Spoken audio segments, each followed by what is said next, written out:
सुरक्षा बलों और आतंकियों के बीच भीषण मुठभेड़ में सुरक्षा बलों ने 2 आतंकियों को ढेर कर दिया। लेकिन इस दौरान सेना के 2 जवान प्रभात और नरेंद्र सिंधु शहीद हो गए हैं, तो वहीं एक जूनियर कमीशन ऑफिसर घायल हो गए हैं। मारे गए आतंकियों में से एक की पहचान पाकिस्तानी आतंकी रहमान के तौर पर हुई है, जो लश्कर-ए-तैयबा से जुड़ा था।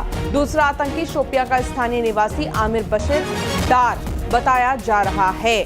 जम्मू कश्मीर के कुलगाम जिले के गुड्डर इलाके में सुरक्षा बलों और आतंकियों के बीच भीषण मुठभेड़ में सुरक्षा बलों ने 2 आतंकियों को ढेर कर दिया है।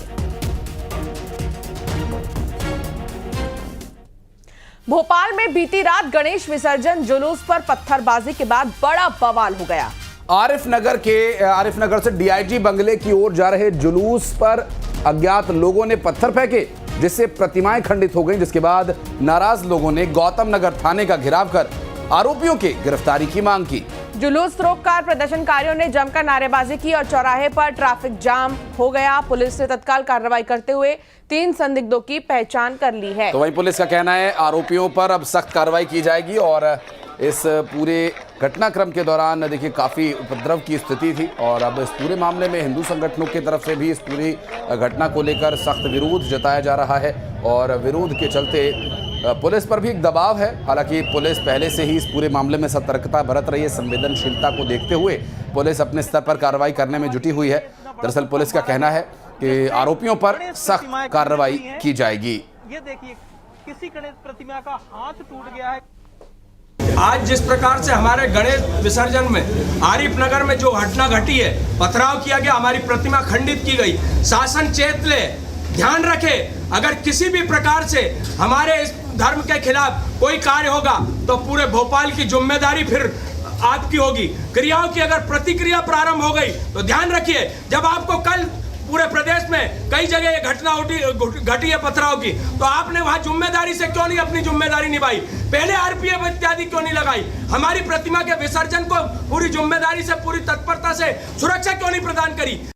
यहाँ पर ये निशादपुरा क्षेत्र से एक जो झांकी आ रही है, उस पर ये बता रहे थे कि कोई पत्थरबाजी की सूचना पर से फोर्स आ गया था यहाँ पर, और वो जो भी शिकायत करता है उस पर से यहाँ पर FIR हो रही है। यहाँ पर तत्काल मौके पर पुलिस पहुँच गई थी, मैं पहुँच गया था, वरिष्ठ अधिकारी पहुँच गए थे। हमने बार बार अनाउंस किया BA सिस्टम से कि आप बताइए क्या दिक्कत हुई है, हम बाकायदा जो भी घटना हुई होगी उसमें सख्त से सख्त कार्रवाई करेंगे। FIR हो रही है, कार्रवाई करेंगे, और इससे बिल्कुल नियंत्रण में है, कहीं कोई ऐसी बात नहीं।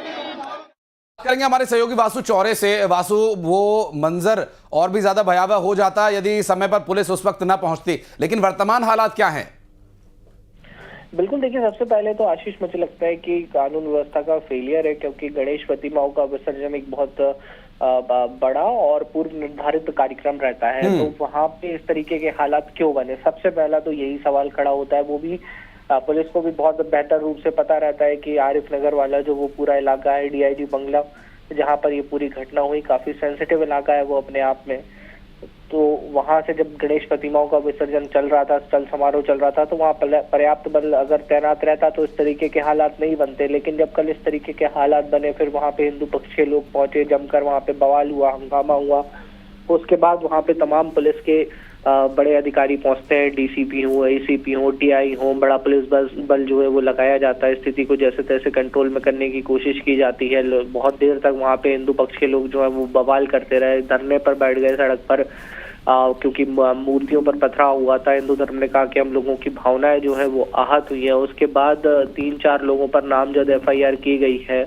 हालांकि अभी तक कोई ऐसे CCTV फुटेजेस या ऐसे वीडियो सामने नहीं आए जिसमें कोई व्यक्ति पथराव करता हुआ उसमें अगर साफ तौर पर, या भीड़ पथराव करती हुई देखी जाए, ऐसे कोई वीडियोस, ऐसी कोई तस्वीरें सामने नहीं आई है। पुलिस को भी इन चीजों की तलाश है ताकि लोगों को स्पष्ट रूप से आइडेंटिफाई किया जा सके कि इसी व्यक्ति ने पथराव किया है, इसने ही सबसे पहला पत्थर उठाया था, या कोई अन्य व्यक्ति ये भड़काता हुआ नजर आ रहा है कि पथराव करना है।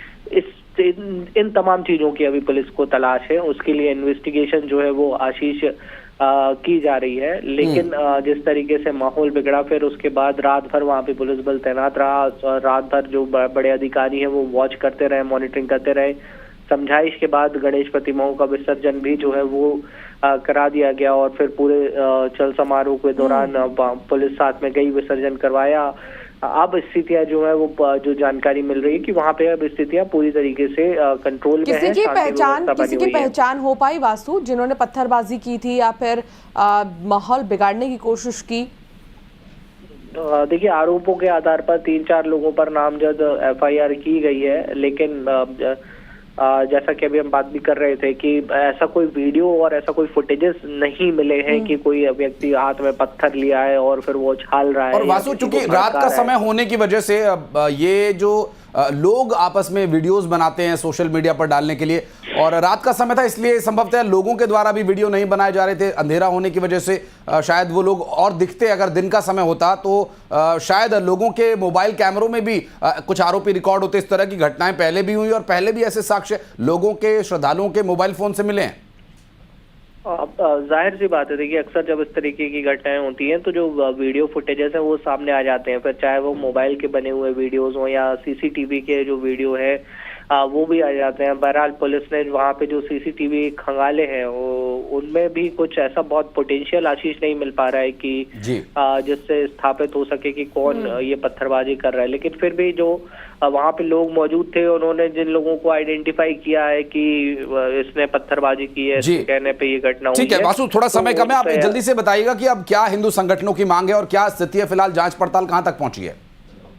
बिल्कुल, देखिए कल हिंदू संगठन जो है FIR की मांग पर अड़े हुए थे, FIR हो गई है और हिंदू समिति के जो अध्यक्ष है अभिजीत कराया चंद्रशेखर तिवारी, उन्होंने कहा है कि अगर इस तरीके की घटनाएं होती रहेंगी तो फिर अगर हमारी तरफ से क्रिया की प्रतिक्रिया हुई तो उसकी जिम्मेदारी पूरी तरह से शासन प्रशासन। स्वाभाविक रूप से। वासु, बहुत शुक्रिया आपका इस पूरे मामले पर जानकारी देने के लिए। तो मामला काफी संवेदनशील है और इस संवेदनशीलता को ध्यान रखते हुए पुलिस प्रशासन कार्रवाई कर रहा है। खबरों में आगे बढ़ेंगे। आज उपराष्ट्रपति चुनाव के लिए वोट डाले जाएंगे और इसके लिए सुबह 10 बजे से शाम 5 बजे तक वोटिंग होगी और फिर शाम को 6 बजे के बाद वोटों की गिनती की जाएगी। प्रधानमंत्री नरेंद्र मोदी सुबह 10 बजे वोट डालेंगे।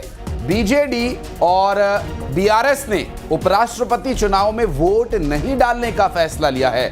साथ ही NDA ने महाराष्ट्र के राज्यपाल CP राधाकृष्णन को उम्मीदवार बनाया है, जबकि INDIA गठबंधन की तरफ से सुप्रीम कोर्ट के registered justice retired justice B Sudarshan Reddy को मैदान में उतारा गया और उपराष्ट्रपति चुनाव में लोकसभा और राज्यसभा के सांसद वोट डालते हैं और इसके लिए कोई व्हिप जारी नहीं होता है। गुप्त मतदान की प्रक्रिया अपनाई जाती है और वही इस बार भी अपनाई जा रही है। तो आज उपराष्ट्रपति पद के लिए जो वोटिंग होनी है और शाम 6 बजे से वोटों की गिनती भी की जाएगी। और नेपाल में हुए हिंसक प्रदर्शन के बाद वहां सोशल मीडिया पर लगा बैन अब हटा लिया गया है। नेपाल के प्रधानमंत्री KP